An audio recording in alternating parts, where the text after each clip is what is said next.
जनाब, पाकिस्तान तहरीक इंसाफ और हुकूमत के दरमियान मुज़ाकरात नाकामी के बाद अब सूरत हाल कुछ इस तरह की बनती हुई नजर आ रही कि 14 मई को क्या पंजाब में इलेक्शंस हो पाएंगे या नहीं हो पाएंगे। पाकिस्तान तहरीक इंसाफ के पास क्या क्या लीगल ऑप्शंस रह गए हैं 14 मई को पंजाब में इलेक्शंस के हवाले से, क्योंकि सुप्रीम कोर्ट ने यह तारीख दे रखी है। शुएब शाहीन साहब हमारे साथ मौजूद हैं, जरा उनसे मजीद बात करते हैं। शुएब साहब, अस्सलाम वालेकुम। शुएब साहब, ये बताइएगा, अब पाकिस्तान तहरीक इंसाफ के पास कानूनी तौर पर क्या ऑप्शंस बाकी रह गए 14 तारीख को इलेक्शंस कराने के लिए? देखिए, मेरा ख्याल है कि अब तो सुप्रीम कोर्ट का फैसला बहरहाल अभी तक बरकरार है। रिव्यू पटिशन भी फाइल हो गई है और सुप्रीम कोर्ट में इनकी तरफ से CMA भी फाइल हो गई है PI की तरफ से। अब तो दो ही ऑप्शन बाकी हैं, या तो यह है कि सुप्रीम कोर्ट कहे कि जी हम कुछ नहीं कर सकते और आर्डर को रिव्यू कर दे to the extent of the date. दूसरा तो ज़ाहिर है उसके साथ साथ जिसने एग्जीक्यूशन नहीं की और जो पाबंद थे इसको एग्जीक्यूट करने के, उनके खिलाफ कॉन्टेम्प्ट ऑफ कोर्ट प्रोसीडिंग शुरू कर दे। और जिसका ज्यादा इम्कान है कि सुप्रीम कोर्ट ऑफ पाकिस्तान बहरहाल कॉन्टेम्प्ट प्रोसीडिंग के लिए अब इनिशिएट करेगी। और सुप्रीम कोर्ट जब कॉन्टेम्प्ट प्रोसीडिंग इनिशिएट करेगी तो नेचुरली प्राइम मिनिस्टर को सबसे पहले नोटिस जाएगा। वजारत दिफा और वजारत खजाना के जो कंसर्न सेक्रेटरीज हैं, गवर्नर स्टेट बैंक है, और उसके साथ साथ जो मिनिस्टर इंटीरियर है, फाइनेंस मिनिस्टर है, लॉ मिनिस्टर है, और ये सारे वो लोग जिन्होंने सुप्रीम कोर्ट के खिलाफ बातें भी की हैं और कॉन्टेम्प्ट भी की है, अब्यूज भी किया है, ब्लैकमेलिंग एंड टैक्टिक्स इस्तेमाल करते हुए उन्होंने सुप्रीम कोर्ट की जजमेंट का मजाक भी उड़ाया है। तो मैं समझता हूँ कि उनके खिलाफ बहरहाल कंटेम्प्ट प्रोसीडिंग्स होंगी। सर, ये कंटेम्प्ट प्रोसीडिंग्स जो आप कह रहे हैं बिल्कुल दुरुस्त बात है, ये 14 मई से पहले होंगी या 14 मई की तारीख गुजर जाने के बाद होगी अगर इलेक्शंस नहीं होते तो? देखिए, इलेक्शन अगर नहीं होते उससे पहले भी कर सकते हैं, क्योंकि इलेक्शन कमीशन को ये फंड्स तो उसने पहले देने थे और जो डिफेंस वालों ने प्लान देना था सिक्योरिटी का वो भी उससे पहले देना था। बहरहाल वो तो उन्होंने इलेक्शन कमीशन ने लिख के दिया है कि इन दोनों को उन्होंने वो चीजें नहीं दी जो उनको डायरेक्शन थी। 4-4 वाला फैसला बरकरार है, तो जो वो चीजें हैं उनकी वायलेशन के लिए सुप्रीम कोर्ट बहरहाल तारुक उससे पहले करेगी, कॉन्टेम्प्ट प्रोसीडिंग्स उससे पहले इनिशिएट होगी। और चलें, ये कंटेम्प्ट अगर लगेगा तो उससे पहले प्रोसीडिंग्स हो सकती हैं, लेकिन उस वक्त एक मौक़िफ़ ये भी तो अपनाया जा सकता है ना कि अभी तक ऐसा तो कुछ नहीं हुआ कि इलेक्शंस नहीं हो रहे, क्योंकि पार्लियामेंट के अंदर गुफ्तगू और उसको टोन होता है, उसके जो अल्फाज होते हैं वो अलग होते हैं, लेकिन वही उनके वकला अगर सुप्रीम कोर्ट में जाके पेश होते हैं तो बात अलग कर रहे होते हैं।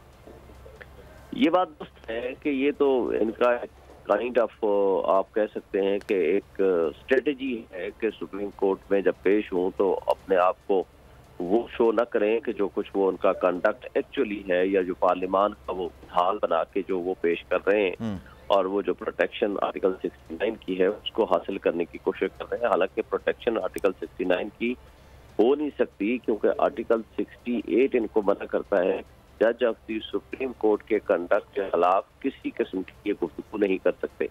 जो कुछ अगर कोई अनकॉन्स्टिट्यूशनल एक्ट पार्लियामेंटेरियंस करेंगे तो उसको कोई प्रोटेक्शन नहीं हो सकती। जैसे आपने देखा कि कासिम सूरी की रूलिंग के खिलाफ फैसला सुप्रीम कोर्ट ने दिया, उस वक्त भी ये बात हुई थी कि आर्टिकल 69 की प्रोटेक्शन हासिल है कि पार्लियामान के अंदर की जाने वाली प्रोसीडिंग्स जो है वो प्रोटेक्टेड है।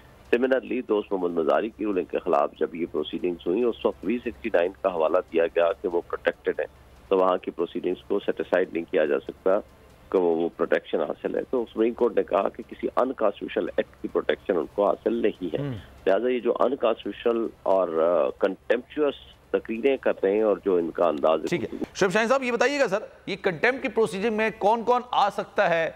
क्या वजीर आजम साहब पर भी तौहीन अदालत लग सकती है? देखिए, सबसे पहले तो जो फेडरल गवर्नमेंट के सरबराह हैं, चीफ एग्जीक्यूटिव प्राइम मिनिस्टर, तो नेचुरली सबसे पहले तो कॉन्टेम्प्ट प्रोसीडिंग्स उसके खिलाफ होंगी और उनके साथ साथ जो बाकी मिनिस्टर्स हैं और पूरी कैबिनेट के खिलाफ भी ये प्रोसीडिंग्स हो सकती हैं, जिसका ज्यादा इम्कान है। और पूरी कैबिनेट के मेंबरान नाअहल भी हो सकते हैं, वो जेल भी जा सकते हैं और वो उनके खिलाफ प्रोसीडिंग्स इनिशिएट हो सकती हैं। और उसके बाद फिर बाकी अगर किसी ने जो कंटेम्प्चुअस स्पीचेस की हैं उनके खिलाफ भी हो सकता है। तो मेरा ख्याल है स्टार्ट भी प्राइम मिनिस्टर से ही होगा। अब इस वक्त जो लड़ाई भी चल रही है, मेरा ख्याल है कि ये PMLN की एक स्ट्रेटजी भी हो सकती है कि शहबाज शरीफ साहब को नाअहल कराया जाए। एक तो उनको सियासी शहादत का मौका मिलेगा कि वो बयानियाँ डेवलप करने की पोजीशन में होंगे, और एक तीर से दो शिकार ये भी हो जाएंगे कि उनको ये मौका मिलेगा कि वो इनको हटा के मरियम नवाज को उसकी सदारत देने की पोजीशन में भी आ जाएंगे। तो जो आएगा उस पर भी कंटेम्प्ट लगेगी, फिर उसको भी कहा जाएगा कि आप इस पे इम्प्लीमेंटेशन कराएं। ये तो फिर चलता रहेगा जब तक। देखें, पहली बात तो ये है कि जब इनके 10 या 15 बंदे या 8 बंदे भी अगर डिस्क्वालीफाई हो जाते हैं और सुप्रीम कोर्ट जब फैसला कर देती है तो इमीडिएटली प्रेसिडेंट ऑफ पाकिस्तान उन प्राइम मिनिस्टर को जो भी अब अगला इलेक्ट करने की बात होगी वो मतलूबा तादाद ही पूरी नहीं कर सकेंगे, ना ही एतमाद का वोट लेने की पोजीशन में होंगे। तो नेचुरली तो असेंबली डिसॉल्व हो जानी है, नेशनल असेंबली डिसॉल्व हो जानी है, तो फिर नेशनल के इलेक्शंस भी ज़ाहिर 90 डेज में होने, फिर उसका इंटरम सेटअप का सिचुएशन शुरू हो जानी है ना। और सर ये जो आप एतमाद के वोट की बात कर रहे हैं ना कि जाहिर सी बात है 2-3 बंदे अगर नायल होंगे तो एतमाद के वोट की बात की जाएगी। तो सर उसके लिए आपको लगता है कि पार्लियामेंट का पूरा होना लाजमी है? जो मौजूद हो उसमें से 173 नंबर आपने लेने हैं, 171 है शायद। नहीं, वो एतमाद का वोट लेना जरूरी है। एतमाद के वोट के लिए 172 का होना जरूरी लाजमी होने चाहिए।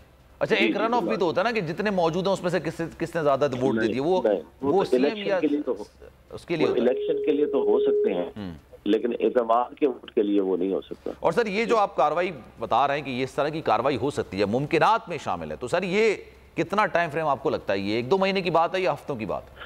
देखिए, ये डिपेंड करता है कि सुप्रीम कोर्ट ऑफ पाकिस्तान कितना इनको टाइम देना चाहती है। सुप्रीम कोर्ट ने, आपने देखा है कि हाई कोर्ट या सुप्रीम कोर्ट के फैसले माजी में भी और रिसेंटली आपने आज़ाद कश्मीर में देखा है, सरदार तनवीर इलियास आधे घंटे के अंदर वो प्राइम मिनिस्टर भी नहीं रहे और साथ उसके मेंबर असेंबली भी नहीं रहे। तो नेचुरली ये सुप्रीम जो कंटेम्प्ट है वो तो एडमिटेड है। हाँ, 1 दिन 2 दिन 3 दिन का टाइम दे सकते हैं शो कॉज नोटिस को कि आप उसका जवाब दें, और अपॉर्चुनिटी ऑफ हियरिंग दे सकते हैं और उसके बाद उसके खिलाफ ऑर्डर पास कर सकते हैं। That depends upon the court. ठीक है, उसामा गाजी ने भी मुझे ज्वाइन किया है, तो मजीद बात करते हैं। एनालिस्ट है हमारे, सीनियर एंकर पर्सन, उनसे जरा मजीद बात करते हैं। उसामा साहब अस्सलाम वालेकुम। वालेकुम सलाम। सर खैरियत से हैं? ठीक ठाक हैं अल्हम्दुलिल्लाह। उसामा भाई, ये बताइएगा आने वाला वक्त क्या देख रहे हैं, किस तरह का होने जा रहा है? अभी ये 14 मई जाहिर सी बात है हफ्तों की बात तो रही नहीं है, ये नेक्स्ट वीकेंड अब सूरत हाल बहुत क्लियर हो जाएगी, वाज़ हो जाएगी। 14 तारीख गालिबन इतवार को ही पड़ेगी, अगले इतवार को। क्या देख रहे हैं सर? इलेक्शंस होंगे, असेंबलियाँ टूटने की तो खैर अब बात ख़त्म हो गई। जो पाकिस्तान तहरीक इंसाफ ने एक शर्त रखी थी कि मुज़ाकरात उस सूरत में होंगे कि अगर आप 14 मई को कौमी असम्बली, सिंध असम्बली और बलूचिस्तान असम्बली तोड़ देते, ये तो ख़त्म हो गया। पंजाब में इंतखाबात के कितने चांसेस हैं मुमकिनात में से? मुझे ये नज़र आता है कि शायद इलेक्शंस जो हैं एक ही वक्त में हो जाएं और ये बजट के देने के बाद हुकूमत शायद मान जाए। यानी सुप्रीम कोर्ट की तरफ से कोई जब देखेंगे सख्त अहकामात आ गए हैं तो उसके बाद भी शायद ये कोई कोशिश करेंगे मुज़ाकरात को दोबारा बढ़ाने की, और उसमें ये करेंगे कि जी बजट सिर्फ हमें देने दें और उसके बाद हम इलेक्शंस में चले जाते हैं पूरे पाकिस्तान में। यानी अक्टूबर की जगह वो कहीं सितंबर की बात करेंगे, और हो सकता है कि सितंबर या उससे थोड़ा सा पहले, कहीं सितंबर के शुरू में या अगस्त के आखिर में तहरीक इंसाफ मान जाए। ये एक पॉसिबिलिटी हो सकती है। दूसरी सूरत में देखें, हुकूमत फैसला कर चुकी है कि उन्होंने टकराव करना है, सुप्रीम कोर्ट के फैसले को नहीं मानना, आइन वो तोड़ चुके हैं और मुल्क में कियोस फैलाने का वो फैसला कर चुके हैं। बजट जिस तरह का वो लाना चाह रहे हैं, जिसमें वो कहते हैं, अब ये सिर्फ इसलिए कि उनको भी पता है मुमकिन नहीं है कि जी हम 50% तनख्वाहों में इजाफा कर देंगे, 30% पेंशन बढ़ा देंगे, 40,000 वेज कर देंगे, पेट्रोल पर 100 रुपए सब्सिडी दे देंगे। ये डिफॉल्ट वाली बात है कि IMF इसको मानेगा नहीं, तो वो इसीलिए कर रहे हैं कि उनको भी नजर आ रहा है इलेक्शंस हमने जीतने नहीं है, तो मुल्क को ऐसे क्राइसिस में धकेल दें। सवाल तो बुनियादी तौर पर है ना, इलेक्शंस अगर उन्होंने जीतने नहीं है उसामा भाई, तो ये सारी जिद्दोजहद जो है, ये सारी तकदो जो है, ये सारी आंखें दिखाना, आस्तीनें चढ़ाना, ये 2-3 महीने के लिए तो गालिबन नहीं होगा। अगर अक्टूबर में इलेक्शंस कराने और उनको जाना है अक्टूबर में इलेक्शंस के लिए तो 3 महीने पहले करा सकते हैं। लेकिन आपको लग रहा है कि अक्टूबर में भी उनकी नीयत है इलेक्शंस कराने की? मुझे लगता है कि इसके अलावा इनके पास चारा रहेगा नहीं। हर सूरत में क्राइसिस इतना बढ़ जाएगा कि जितनी 1 साल में बदनामी ले चुके हैं, मुझे लगता है कि ये और बदनामी लेने की अब पोजीशन में रहे नहीं है। उसकी वजह यह है कि अगर ये मजीद आगे जाएंगे तो मजीद बदनाम होंगे। इस तरह सस्टेन नहीं कर सकता मुल्क या इदारे। आप देख लीजिए 1 साल में क्या हो गया, जितने इनके प्लानिंग थी क्या कामयाब हुई। अभी बजट देने की भी यही वजह है। अगर इन्होंने मजीद स्टे करना होता तो ये इस तरह की बजट की प्रपोजल्स ना आती। अच्छा सर, मैं एक चीज से इख्तलाफ करूंगा उसामा भाई। मैं चाह रहा हूं, ये आपने कहा कि उनका अभी तक जो मंसूबा था वो कामयाब नहीं हो सका। अगर हम मंसूबे को ये देखेंगे अवाम की फलाह के लिए काम करना हो, अगर हम ये देखें कि जनाब डॉलर की कीमतें कम करनी है, पेट्रोल की कीमतें कम करनी है, एक्सपोर्ट्स बढ़ानी है, पाकिस्तान की मईशत को बेहतर करना है, तो चलें आप ये कह सकते हैं कि नाकामी का शिकार है। लेकिन अगर आप इस चीज को कहें कि उन्होंने इलेक्शंस में जाना ही नहीं है, पाकिस्तान तहरीक इंसाफ के चेयरमैन इमरान खान साहब जनरल इलेक्शंस मांग रहे थे, उसके लिए उन्होंने अपनी 2 असेंबलियां तोड़ दी। अभी तक उन्होंने जितने भी चीजें की हैं इलेक्शंस कराने के लिए, उसमें हुकूमत की जो चालें हैं ना, वो जो सियासत जिसे कहते हैं, उसमें तो वो कामयाब नजर आए। लेकिन सलमान, इसमें उन्होंने खोया क्या कुछ है वो देखिए आप। आइन तोड़ देना कोई मामूली बात नहीं है कि 90 दिन के अंदर इलेक्शन हुई है। पहली दफा देखिए, इकोनॉमिक क्राइसिस तो इनके ऊपर था ही, इनके ऊपर सियासी क्राइसिस था, इनके ऊपर सिक्योरिटी का क्राइसिस उन्होंने क्रिएट किया, ये तो इन पर था ही कि वर्स्ट गवर्नमेंट इन हिस्ट्री। लेकिन अब ये पहली सो कॉल्ड जमहूरी हुकूमत भी बन गए जिन्होंने आइन तोड़ डाला। इलेक्शन से हमेशा आमरीत में भागे, सुप्रीम कोर्ट से टकराव कभी इस तरह का नहीं देखा गया। तो आप देखिए ना, इनका ये प्री प्लान था कि हम इतने बदनाम हो जाएंगे कि इलेक्शन में नहीं जा सकेंगे। इससे अंदाजा लगाइए नाकामी से बड़ी क्या होगी कि इलेक्शन से भाग रहे हैं। वो सियासी जमात ही क्या जो इलेक्शन से भागेगी, और इनका यह ख्याल था कि हम इसको कंटिन्यू कर जाएंगे। अब प्रेशर इतना बिल्ड हो गया, हालात ऐसे हो गए कि इनके लिए तो कुछ बचा ही नहीं। तो ये बजट ऐसा क्यों दे रहे हैं कि जो पता है आईएमएफ मानेगा नहीं। सलमान, आप भी जानते हैं कि आईएमएफ चीज की साथ देगा। आप देखिए कि अब तो जो 100 अरब रुपया तो एक महीने में खसारा हो गया एफबीआर के टैक्सेस में। यानी महंगाई जब बढ़ती है तो एक कॉमन सी बात है कि जब महंगाई बढ़ेगी, एक चीज समझिए 100 रुपए की थी, उस पर 18% टैक्स था। उसामा बताइएगा, आपने जो बात की बिल्कुल दुरुस्त थी कि इस कोशिशों में कि इलेक्शंस वक्त पर ना हो, और जो 90 रोज के अंदर आईनी तौर पर यह बात कही गई है कि असेंबलियां टूटती हैं तो 90 रोज के अंदर आपने इलेक्शंस एट एनी कॉस्ट कराने हैं, और अगर असेंबली अपनी मुद्दत पूरी करती हैं तो 60 रोज के अंदर इलेक्शंस होने हैं, उसकी भी कीमत चुकानी पड़ रही है। लेकिन वही वाली बात है ना कि अब तो हाथ से सब कुछ चला गया है, तो इक्तदार तो कम से कम हाथ में है, इक्तदार को कैसे जाने दें? ख्वाहिशें तो बहुत सी होती हैं सलमान। इन्होंने नैब में तरमीम भी की इसी सोच के साथ कि जनाब फिर जरूरत नहीं पड़ेगी। अब इनको डर ही तो ये लग रहा है कि इक़्तिदार हाथ से जा रहा है। आप खुद सोचिए कि निगरान सेटअप कितना अर्सा कंटिन्यू कर लेंगे। मसला तो ये है ना, पंजाब और खैबर पख्तूनख्वा में 90 दिन से ऊपर चला गया, क्या इसको 1 साल तक कंटिन्यू करेंगे? बजट कैसे आएगा? अच्छा, उसके लिए कितने ज्यादा मसाइल होंगे? ट्रांसफर पोस्टिंग्स का मसला है, वो कब तक कंटिन्यू करेंगे? क्या अदालतें 1 साल के लिए ब्लैंकेट इनको दे देंगी कि निगरान सेटअप चलता रहे? आप आइन का क्या करेंगे? यानी पंजाब और खैबर पख्तूनख्वा के अवाम से आप उनका आईनी हक इतने अरसे तक छीनते रहेंगे, और क्या ये पीपल्स पार्टी ये बर्दाश्त कर सकेगी कि कल को कोई गवर्नमेंट आएगी और वो पूरे पाकिस्तान में इलेक्शंस करवा दे और सिंध में ना करवाए? और इसी तरह कही जी पहले मिसाल मौजूद है, निगरान सेटअप है और जनाब चलता रहे, पूरे मुल्क में इलेक्शंस करवा देते हैं लेकिन सिंध में नहीं करवाते। यानी जिसको लगेगा जहां उनकी पोजीशन कोई इतनी मजबूत नहीं है, वो सिर्फ उस हल्के में इलेक्शन नहीं करवाएंगे, बाकी पाकिस्तान में इलेक्शंस करवा दें, वहां पर निगरान सेटअप कंटिन्यू रखें जिस तरह ये लोग बैठे हुए हैं। तो अब मेरा कहना यह है कि जिस तरह का ये बजट देना चाह रहे हैं, जो आज प्रपोजल्स आई है, उससे नजर आता है अगर इन्होंने कंटिन्यू करना होता तो ये कम से कम ऐसी प्रपोजल आते जिससे आईएमएफ मान सकता था और मामला कंटिन्यू कर सकते। लेकिन जो ये चाह रहे हैं पेट्रोल की सब्सिडी जी 100 रुपया दे देंगे, ये मुमकिन ही नहीं है। कैसे आप करेंगे? सस्टेन नहीं हो रहा।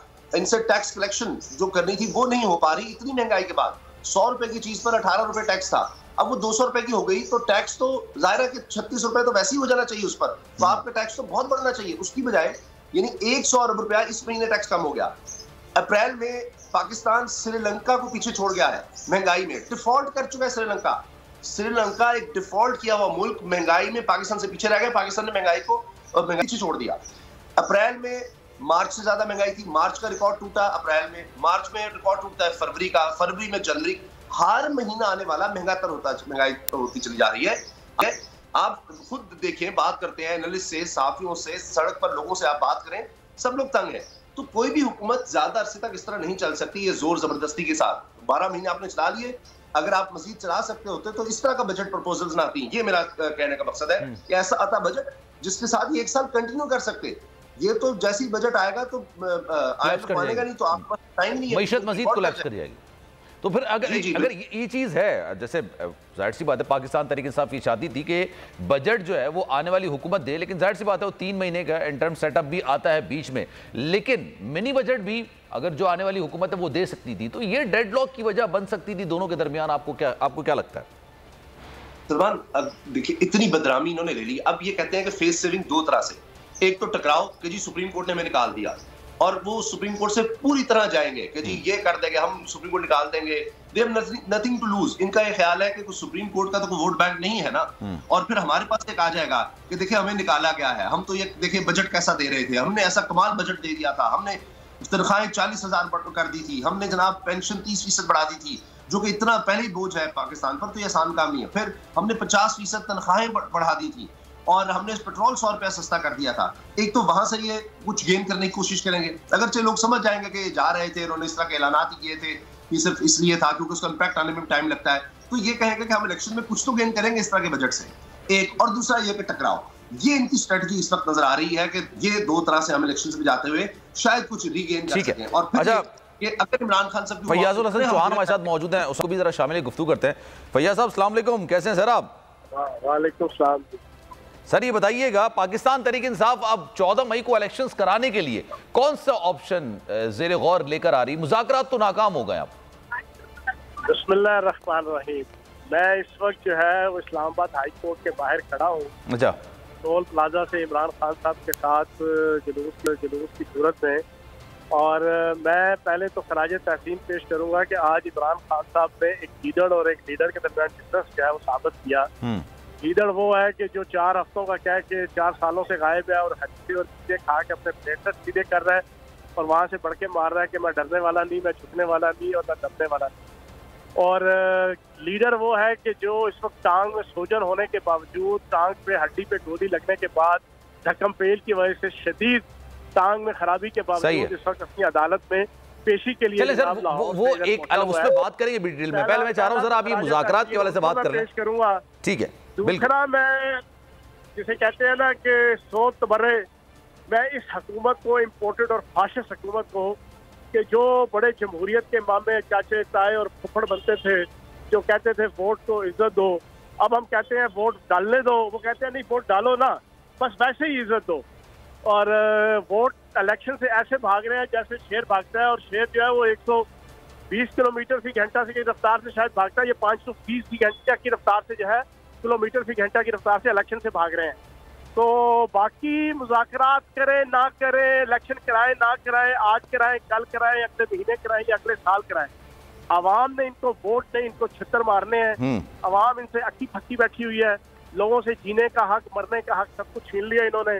तो ये तवक्को ना रखें कि अभी ये 3 महीने डिले कर लेंगे तो कोई इनकलाब या कोई रेवोल्यूशन या कोई मोर्चा हो जाएगा और इनको कोई वोटें मिल जाएंगी। वोटें इनको नहीं मिलती, वोटें इनको नहीं मिलती। उसामा गजी बताइएगा, अब पाकिस्तान तहरीक इंसाफ, अगर मैं उनके पर्सपेक्टिव से बात करूं तो उनके पास ऑप्शंस बड़े महदूद रह गए हैं। या तो वो जिस ग्राउंड पर सबसे ज़्यादा खान साहब बेहतर तरीके से खेल सकते हैं वो है अवामी एहतजाज, या तो वो अब रास्ता अपनाते हैं, या फिर सुप्रीम कोर्ट की तरफ देखते हैं, क्योंकि उन्होंने रिपोर्ट भी जमा करा दी है शाह साहब ने, और ये कहा जनाब मुज़ाकरात हुए लेकिन मुज़ाकरात नाकामी का शिकार हो गए। तो आपको लगता है कि अब ये वाला ऑप्शन इख्तियार किया जाएगा, रोडों पर निकालना? अभी हफ्ते को भी कॉल दी हुई है खान साहब ने।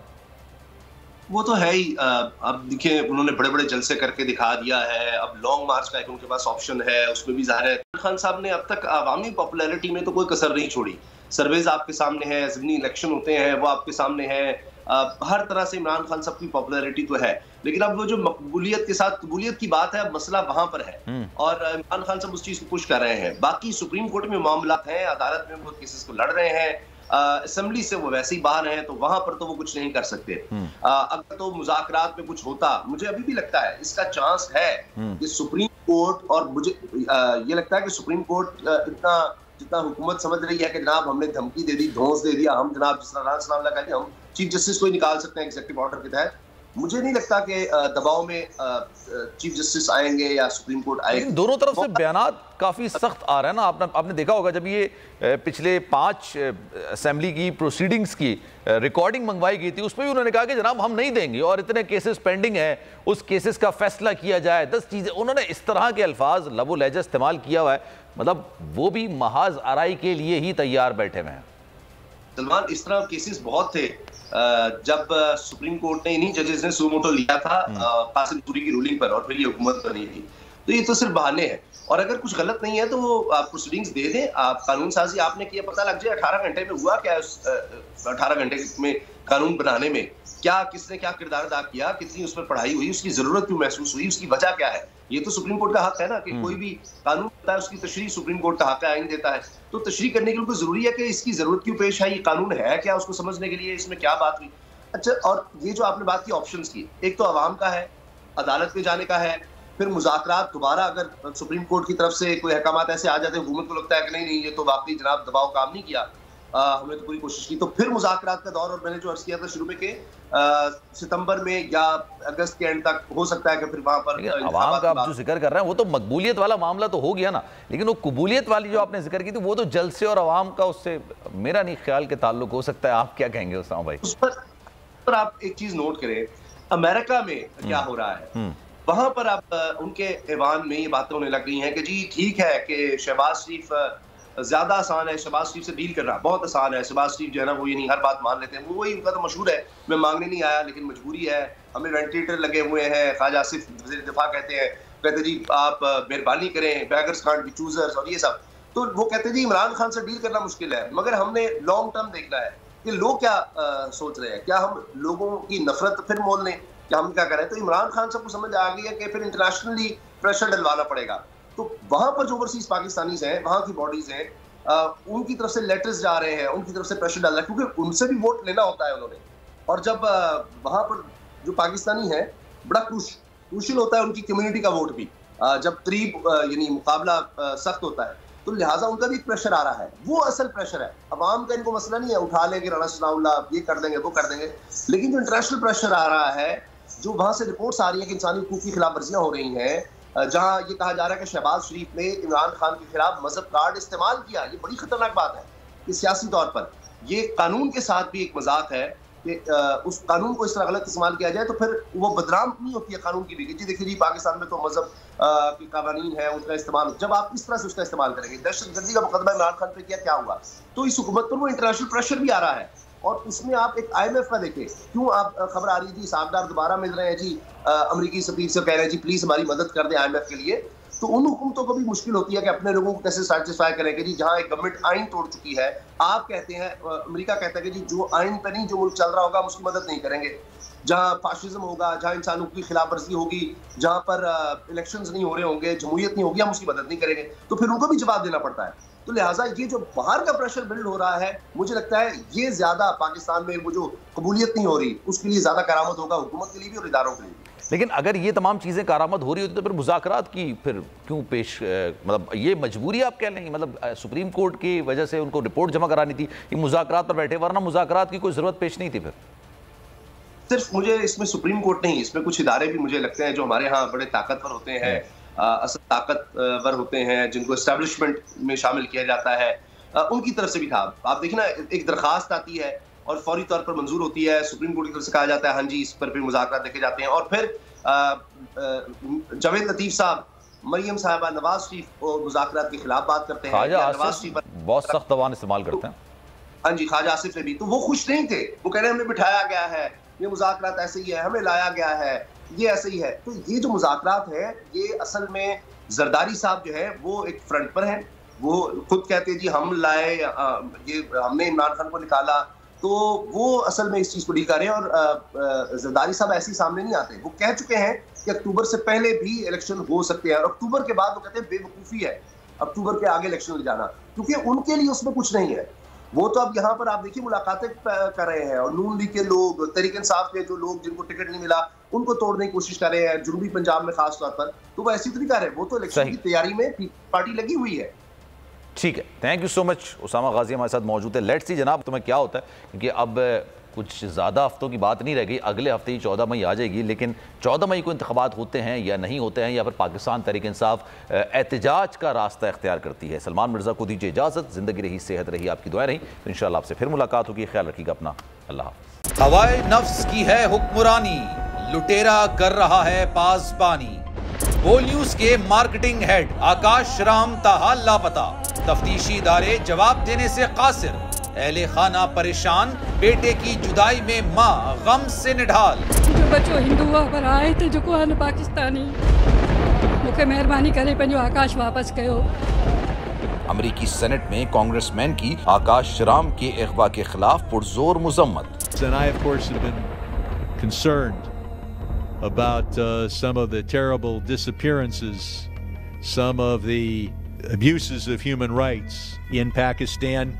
यूनाइटेड नेशन ने भी आकाश राम की बाजियाबी के लिए मौसर इकदामात उठाने का इंदिया दे दिया। मुश्किल की इस घड़ी में आर्मी मीडिया समेत इंडियन मीडिया भी चीख चीख कर आकाश राम की बाजियाबी के लिए आवाज उठा रहा है।